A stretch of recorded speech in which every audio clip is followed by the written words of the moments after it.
Mira, estamos a unos días de las elecciones municipales y regionales y vamos a dialogar sobre este tema con Rodrigo Gil. Él es investigador del Instituto de Estudios Peruanos. Un saludo a la distancia, Rodrigo Gil. Gracias por dialogar con Cutibalú. Hola Luis, buenos días. Muchas gracias por la invitación y encantado de dialogar contigo el día de hoy. Fíjese que las elecciones municipales y regionales nos parece que no han cubierto la expectativa de renovar la política peruana, ¿no? Es decir, hubo crisis de partidos políticos nacionales desde hace ya un buen tiempo. Y entonces, Rodrigo, ¿tú consideras que estas elecciones municipales y regionales habrían por ahí una posibilidad de renovar la política desde las regiones? Bueno, parece muy difícil lograr una renovación total o profunda de la política subnacional en, en estas elecciones solamente. Claramente ello requiere un proceso de cambio y de transformación mucho más amplio. Y en realidad yo diría de que un poco la apatía que sentimos los electores de cara a estas elecciones tiene que ver con procesos de larga duración que han venido operando en las percepciones de la ciudadanía en términos de que no solamente en esta elección, sino en anteriores, esa prometida renovación de la política que venía de la mano, digamos, de la reforma descentralista, no se ha cumplido o no se ha cumplido como se esperaba, ¿verdad? Acabado, digamos, la década del 90, del autoritarismo en esos años, uno esperaría o esperaba, y creo que ese es el ánimo principal, digamos, de la reforma descentralista, esperaba que, bueno, aparecieran nuevas organizaciones, nuevos liderazgos, que se fortalecieran los ya existentes y que no habían tenido la posibilidad de competir políticamente en condiciones justas, digamos, durante la década de los 90. Para ello, además, se añade un espacio de competencia adicional, que sería el de los gobiernos regionales. Y lo cierto es que dicha renovación, dicho fortalecimiento de las organizaciones, la posibilidad de que a partir de estos nuevos espacios aparecieran liderazgos que luego quizás pudiesen escalar digamos, al gobierno nacional, al parlamento, ciertamente no ocurrió, ¿no? Y lo que hemos encontrado tras cada elección y tras cada proceso de renovación de autoridades es que terminan estando muy imbuidas en temas muy específicos, ¿verdad? A su vez también en casos de corrupción, escándalos de corrupción, y eso ha generado, pues, como te decía, una suerte de descreimiento de la ciudadanía sobre las autoridades que llegan cada 4 años y en general, digamos, sobre el proceso en sí. Entonces, esta elección no pareciera ser un punto de quiebre en esa percepción, ¿no? Más bien parece ser como la reconfirmación de una dinámica que ya tiene 20 años. Tú has mencionado la palabra apatía y coincidimos, porque te contamos que en Piura, como en muchísimas regiones seguramente, la campaña política no prendía y no ha prendido, Rodrigo, te cuento. Aquí ya recién en esta última semana, como que ya la gente comienza a preguntar, oye, ¿y por quién hay que votar? En esta última semana, Rodrigo. Entonces, tú también has hablado de los liderazgos personalizados. No sé si lo puedes explicar qué es un liderazgo personalizado y si esto contribuye o no a la democracia, Rodrigo Gil. Sí, bueno, solamente como preámbulo, digamos, a la respuesta, en Lima tampoco es que haya una gran diferencia, digamos, con lo que pasa en Piura, ¿no? No hay, pues no prenden las campañas, la gente todavía no sabe por quién votar, o la gran mayoría de personas no sabe por quién votar aún. Ahí hemos tenido un debate, pero no esperaría que hayan grandes cambios, digamos, o que la gente se haya convencido a raíz de un debate como seguramente ocurrirá en Piura, y ese voto se decidirá hacia los últimos días de la elección. Entonces, eso, el personalismo en la política subnacional ha sido un rasgo característico de todo este proceso de 20 años, en el sentido de que, bueno, han aparecido liderazgos, han aparecido organizaciones que, digamos, por un lado, han fragmentado la competencia electoral en todas las regiones. Entonces, no tenemos como una organización o un liderazgo que englobe una serie de demandas, sino lo que aparece por el diseño también de las instituciones, aparecen una serie de diferentes organizaciones que tienen a su vez diferentes liderazgos y que terminan fragmentando, digamos, la oferta y también generando digamos, más dificultades para el electorado para poder decidir con claridad hacia dónde debería ir su voto. A su vez, el personalismo a la fragmentación está asociado a los intereses particulares, digamos, que tienen los candidatos, ¿no? No pareciera ser, en la mayoría de casos, que haya un deseo, digamos, bastante fuerte en términos de un desarrollo de la comunidad, de la localidad, de la región, por parte de quienes aspiran a llegar al poder, independientemente de los discursos que puedan tener, sino que más bien cuando llegan al poder, cuando ganan la elección, esas promesas de campaña se diluyen en la gestión y terminan siendo liderazgos o líderes en las regiones y en las provincias y distritos que terminan como movilizándose en torno a una agenda propia y muy particular, ¿no? Que tiene que ver con pues, el acaparamiento de poderes, un relacionamiento mucho más clientelista con las poblaciones. Entonces, ahí diría que habrían como dos grandes ejes vinculados al personalismo. Por un lado, la fragmentación que ha generado el propio diseño en sí, y de otro lado, esta agenda particular que tienen los candidatos y las organizaciones que no están buscando necesariamente el bien común de la comunidad, sino en realidad más bien el bien propio e individual y el de sus allegados. Entonces, ahí hay un problema vinculado a cómo se ha dado la competencia en las regiones a nivel subnacional, que tiene que ver con lo que se esperaba era la llegada de liderazgos que como cohesionaran las agendas regionales, ¿no? En grandes agendas de desarrollo, pero que terminan estando muy recortadas, ¿no? Y girando en torno a a la figura, a un rostro visible, ¿no? A un líder que no tiene necesariamente ese tipo de visiones sobre el desarrollo digamos, a nivel subnacional. Rodrigo Gil, investigador del Instituto de Estudios Peruanos. En Piura tenemos 12 candidatos al gobierno regional, 10 varones, 2 mujeres. ¿Te dice algo? ¿O eso nos dice algo? Porque en otras regiones también hay. En regiones entiendo que como Arequipa, por ejemplo, hay hasta 16 candidaturas al gobierno regional. ¿Eso nos dice algo, Rodrigo Gil? Sí, dice de que, por ejemplo, para comenzar, la competencia ya no gira en torno a, digamos, grandes ejes programáticos, ideológicos. No hay, pues, digamos, una articulación más allá de la agenda particular de cada candidato. Más bien pareciera que la fórmula para ganar las elecciones o para tener más chance de ganar las elecciones tiene que ver con este desarrollo de agendas muy partidas entre sí, ¿no? Muy diferentes, pero al mismo tiempo similares y que no hablan de digamos, cuáles son las grandes necesidades y demandas de una región, en este caso la de Piura, pero esto ocurre a nivel de todas las regiones. Creo que además de ello hay que tomar en consideración que esta fragmentación de las agendas, que ya no gira en torno a ejes ideológicos, tiene también que ver con lo que pasa a nivel de la sociedad, ¿no?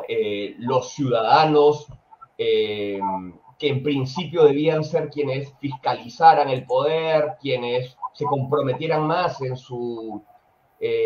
los mecanismos de participación política, que era otro de los pilares de la descentralización, francamente no han tenido esas capacidades para poder ser parte de un proceso también, ¿no? Digamos que ha habido obviamente intentos, hay organizaciones que se han comprometido y han participado en diferentes mecanismos descentralizados que se vinculan con el poder, digamos, con las autoridades, pero en términos gruesos, lo que hay es una baja densidad social, como le decimos en el documento. No, no hay organizaciones que articulen a nivel de los ciudadanos agendas mucho más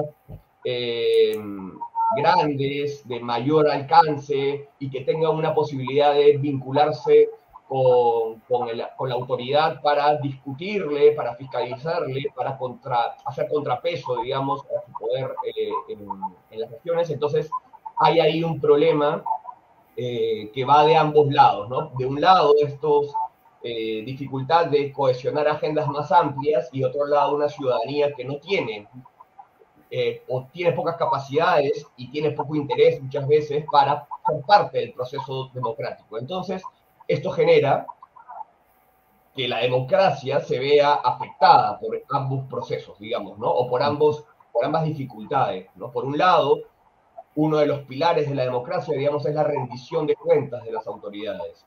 Entonces, si no hay una ciudadanía que se active para solicitar y demandar, ¿no?, que lo que se promete o que lo que se hace se haga, siguiendo, digamos, las buenas prácticas, por así decirlo, ¿no?, donde haya un manejo eficiente del presupuesto, claro. Bueno, si no existe eso, se le da, digamos, carta libre, digamos, a que la autoridad pueda terminar quedando contaminada, entre comillas, ¿no?, por procesos que pueden ser muy oscuros. Entonces, uno de los pilares de la democracia tiene que ver con que la población haga el contrapeso, y eso no ha pasado. Y a su vez, otro de los problemas con la democracia de todas estas dinámicas es de que no se puede predecir, digamos, en el mediano plazo o largo plazo, cómo va a avanzar en la gestión regional, la gestión provincial, la gestión distrital.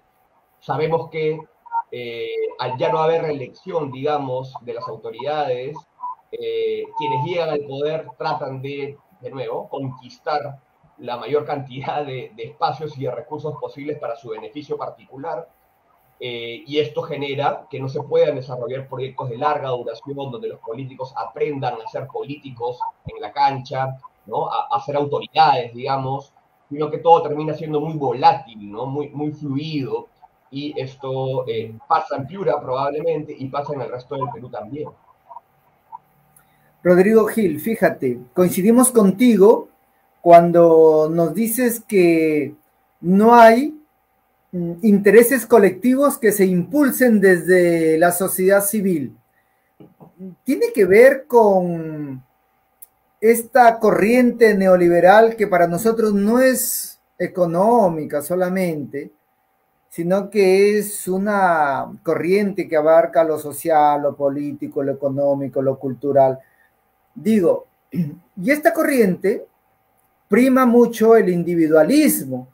Entonces, mira, ya, yo hago lo que me conviene, lucho por mi vereda de mi barrio, ya para qué voy a pensar en cosas más colectivas, más grandes. Antes teníamos una Federación Regional Agraria que trataba de impulsar políticas agrarias nacionales. Ahora, ya para qué, yo lo que quiero es que me den mi saco de urea para mi 1,5 hectáreas que tengo, y ya se acabó. Digo, ¿tiene algo que ver eso? Y que alimenta esta desidia en la que estamos involucrándonos día a día y parece cuesta abajo. Sí, diría de que efectivamente se ha instalado una suerte de modelo donde, como bien dices, prima el individualismo, prima la búsqueda por conseguir los objetivos individuales y no colectivos. A eso lo puedes vincular, digamos, a que prima el deseo por, digamos, básicamente consumir y nada más, ¿no? Y beneficiarse individualmente. Ahora, yo añadiría de que también creo que en esta lejanía de la población sobre la política, que los lleva a no organizarse, que los lleva a solamente participar depositando el voto el domingo de la elección y nada más, y luego hasta los 4 años siguientes no nos vemos, o nos vemos muy poco, solamente quizás cuando hay un escándalo de corrupción, que aparece nuevamente algo de movilización, digamos, contra quienes han caído en este tipo de delitos. Creo que también los incentivos para participar son bajos en el sentido de lo que se ofrece desde, digamos, desde el diseño institucional, ¿no? Y también desde las propias organizaciones y los partidos políticos, ¿no? Quienes conocemos seguramente mucha gente que quiere ser parte de la política, que, digamos, gasta sus recursos para tratar de formar parte de alguna organización, de algún partido, y que tiene buenas intenciones y conoce, digamos, la comunidad, conoce la región, quiere hacer un desarrollo, además, técnico sobre los problemas que los aquejan día a día, pero se encuentran con esas barreras de entradas, ¿no? A nivel del sistema, a nivel de las organizaciones, que básicamente te requieren, sobre todo en términos de la organización política, ya sea regional o ya sea partido político, tener el contacto, ¿no? Tener a la persona que te abre el ingreso, el acceso a una organización y que te permita colocarte en un puesto, digamos, eh, para una competencia electoral, digamos, promisorio, ¿no? Donde pudieses llegar a un puesto luego, quizás a un cargo, digamos, de representación. Entonces, diría que hay de ambas cosas. Hay un modelo grande que gira sobre nuestras cabezas, digamos, que influye o que provoca esa búsqueda del bien personal antes que el colectivo, pero al mismo tiempo creo que también hay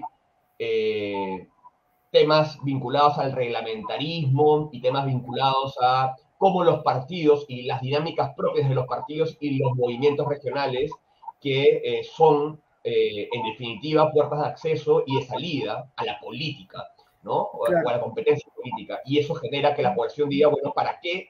Si es que no tengo a nadie conocido, voy a tratar de ingresar si es que sé que es un caso perdido. Rodrigo, sobre la debilidad de las organizaciones sociales, pero se entiende que existen los CCLs, Consejos de Coordinación Local, los CCRs, Consejos de Coordinación Regional, el presupuesto participativo, se crean justamente para animar a las organizaciones sociales a que se unan, se cohesionen, participen en su gobierno más cercano, que es la municipalidad. ¿Qué pasa ahí? Bueno, ahí digamos que eso es uno de los grandes problemas de tratar de hacer reformas desde arriba hacia abajo, digamos, sin tener una clara noción sobre lo que pasa en la práctica, en el día a día entre la gente. Entonces, uno de los requisitos, digamos, para los SL, SCR y otros espacios como el presupuesto participativo, tiene que ver con que no es que uno va como ciudadano individual a participar y trata de ser parte de este proceso que son muy importantes, cada uno de estos procesos, sino que se requiere de que haya una organización, ¿no? Que uno participe por intermedio de una organización que sea quien eleve a las autoridades las demandas de la ciudadanía. Pero como decíamos, la densidad social es muy baja, ¿no? Las organizaciones son muy precarias a nivel de la ciudadanía.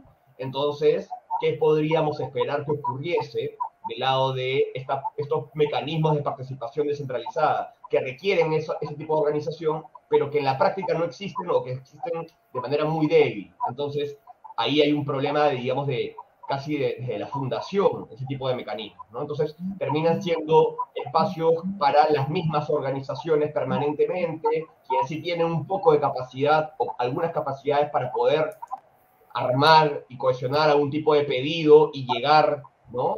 a los presupuestos participativos o a otros mecanismos de participación, pero al final no termina siendo instituciones muy descentralistas que digamos, ¿no? A su vez, también lo que pasa en estos espacios es que, bueno, primero los acuerdos a los que se llegan y que la autoridad debería cumplir, ¿no? Y poner una lista de prioridades, dado lo que se haya discutido en esos espacios, no se puede llegar a hacer porque son acuerdos muy complejos, muy técnicos, que requieren de mucha voluntad política y que en gobiernos regionales y digamos, en instancias descentralizadas del poder, si no tienes esa maquinaria que te permita a ti desplegarte en el territorio y hacer lo que has acordado previamente, no lo vas a poder hacer, ¿no? Entonces también hay un grado de ineficiencia vinculados a estos mecanismos. Y por último, y lo que sería la cereza del pastel, digamos, de por qué no han funcionado bien estos mecanismos, tiene que ver con que las autoridades terminan teniendo discrecionalidad para poder elegir qué cosas hacen y qué cosas no hacen. Obviamente hay acuerdos, como decíamos, hay una lista de prioridades que, se, que se quedan entre ciudadanos organizados y autoridades de estos espacios, pero en la práctica las autoridades tienen un alto grado de discrecionalidad o de poder discrecional que hacen que hagan, ¿no?, las obras, los puentes,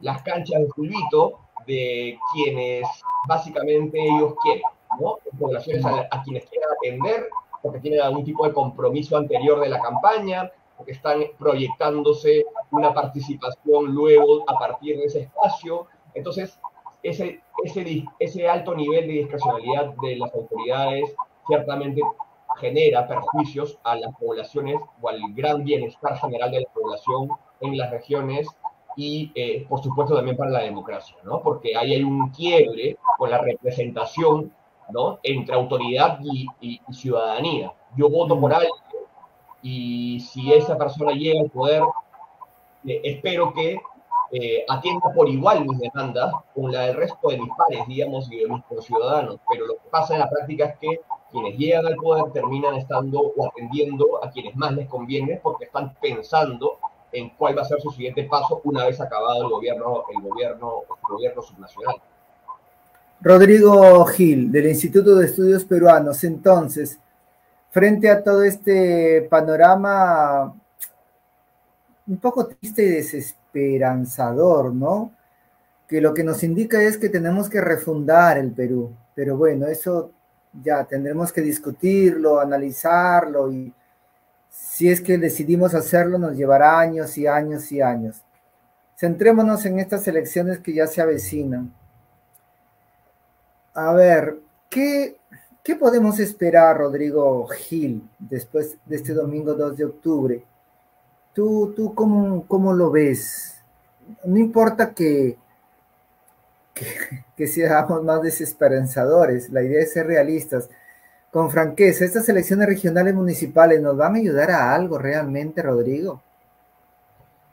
A ver, digamos, ahí tendríamos que primero, pues, explorar un poco más cuáles son los candidatos y las promesas de campaña, porque seguramente habrán quienes resalten y lleguen a estos espacios de decisión, de toma de decisión y hagan cosas favorables, digamos, para sus regiones, ¿no? Pero, a ver, en términos generales, uno, por un lado, no debería esperar grandes resultados o un cambio, un giro de 180 grados en lo que es la política subnacional.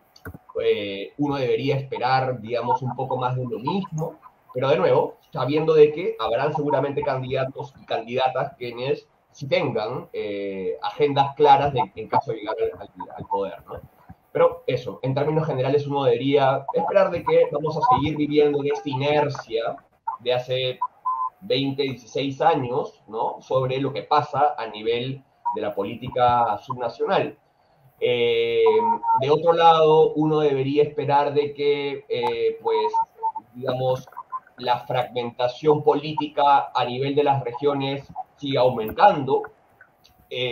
Uno ve la multiplicación de candidaturas que permanentemente van apareciendo, pero seguramente también lo que pasará es que una vez acabada esa elección, esa fragmentación como que se diluya, ¿no? No es que tenemos una oposición de quienes perdieron la elección que le haga un contrapeso permanente a las autoridades, sino que todo queda en la elección. Entonces no tendremos una fiscalización, entre comillas, de lado de los candidatos que pierden en los 4 años presidentes. Así como tampoco tendremos seguramente una gran articulación entre las autoridades que ganen este domingo con, por ejemplo, los congresistas, ¿no? Con las bancadas en el Congreso de la República, porque lo que hay ahí es un quiebre, digamos, entre la representación a nivel subnacional y la representación a nivel nacional parlamentario. Tal vez sí podríamos esperar, y habrá que ver quiénes son los que resultan electos este domingo, o el domingo que viene, entre el gobierno central y las nuevas autoridades a nivel subnacional. Hemos visto que el gobierno central muchas veces termina como apoyándose en los gobernadores regionales y en las autoridades provinciales y distritales. Entonces, allí habría que ver quiénes son los que resultan electos y cómo el gobierno central trata de acercarse a ello para también construir una espalda que no tiene, digamos, del lado de la ciudadanía. Y del lado de los ciudadanos, lo que habría que esperar es, de nuevo, un voto el domingo y probablemente un desentendimiento de lo que pase los próximos 4 años, salvo que se les toque directamente con alguna obra o con algún proyecto donde se vayan a ver afectados directa o indirectamente a favor o en contra, ¿no? Entonces, de nuevo, ahí hay una búsqueda por un interés bastante acotado, ¿no? Y no con el deseo, digamos, de ser partícipe permanentemente de la fiscalización del poder, ¿no? Que es algo que es un rasgo que se repite a nivel de estos últimos procesos nacionales y que lo más probable es que ello vuelva a ocurrir en los próximos 4 años, ¿no? Entonces, hay que tener eso en mente, pero siempre podría aparecer alguien que despunte y que nos haga pensar de que se estaría forjando algo así como una nueva capa regional de liderazgos que traten de renovar la política, pero lo cierto es que la inercia, las tendencias nos dicen lo contrario, ¿no? Más de lo mismo es lo más seguro. Rodrigo Gil, investigador del Instituto de Estudios Peruanos, gracias por acompañarnos en Cutibalú para dialogar sobre estas elecciones regionales y municipales 2022. Hasta una próxima oportunidad, Rodrigo. Muchas gracias y hasta una próxima oportunidad.